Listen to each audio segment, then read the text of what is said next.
નમો નમઃ. જય શ્રી કૃષ્ણ. આજના દિવસે આપણે જાણીશું કે સૌથી શ્રેષ્ઠ વર્ણ કયો છે. બ્રાહ્મણ કહે છે તે અમે સૌથી શ્રેષ્ઠ છીએ, ક્ષત્રિય કહે છે તે અમે સૌથી શ્રેષ્ઠ છીએ, વૈશ્ય અને શૂદ્ર કહે છે અમે સૌથી શ્રેષ્ઠ છીએ.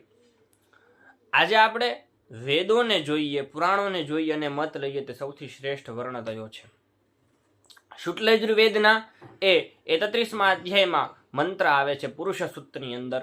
કયો? બ્રાહ્મણોસ્ય મુથમાસીદ બાહુરાજન્ય ત્રેતઃ ઉરુ તદસ્ય અજદવૈશ્ય પદભ્યાધુશૂદ્રો અજાયત. પુરુષ સૂક્ત એટલે તે પૂર્યામ શેતે ઇતિ પુરુષ, જે આ શરીરની અંદર શયન કરવા વાળા છે તે પુરુષ છે. વિષ્ણુ સહસ્ત્ર નામ સ્તોત્રમાં પરમાત્માનું એક નામ એ પુરુષ પણ કહેલું છે. હવે એ મંત્રનો અર્થ એવો થાય છે કે બ્રાહ્મણની ઉત્પત્તિ તે પરમાત્માના મુખમાંથી થયેલી છે.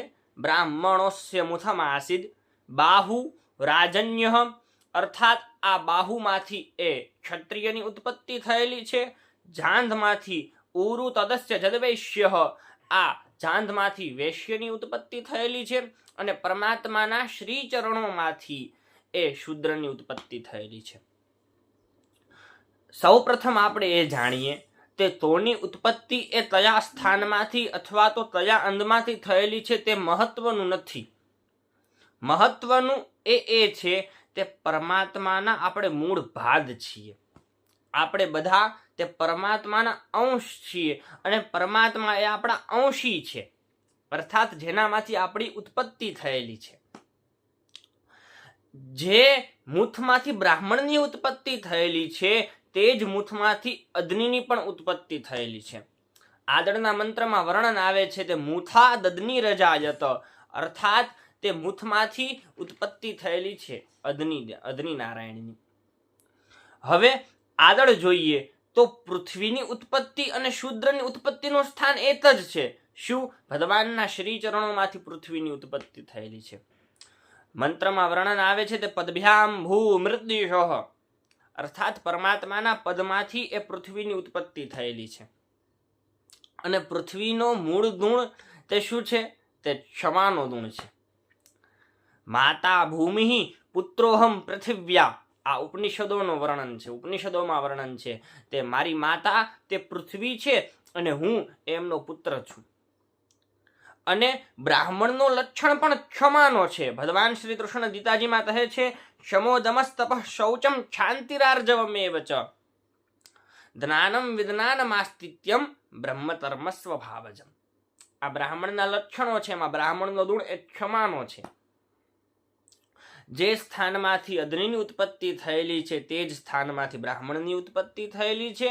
જે સ્થાનમાંથી શૂદ્રની ઉત્પત્તિ થયેલી છે એ જ સ્થાનમાંથી પૃથ્વીની પણ ઉત્પત્તિ થયેલી છે. મેં પહેલા જ કહ્યું કે તયા સ્થાનમાંથી અથવા તો કયા અંગમાંથી તોની ઉત્પત્તિ થયેલી છે તે મહત્વનું નથી. આપણે મૂળ તે પરમાત્માના અંશ છીએ. આપણામાં કોઈ ભેદ નથી.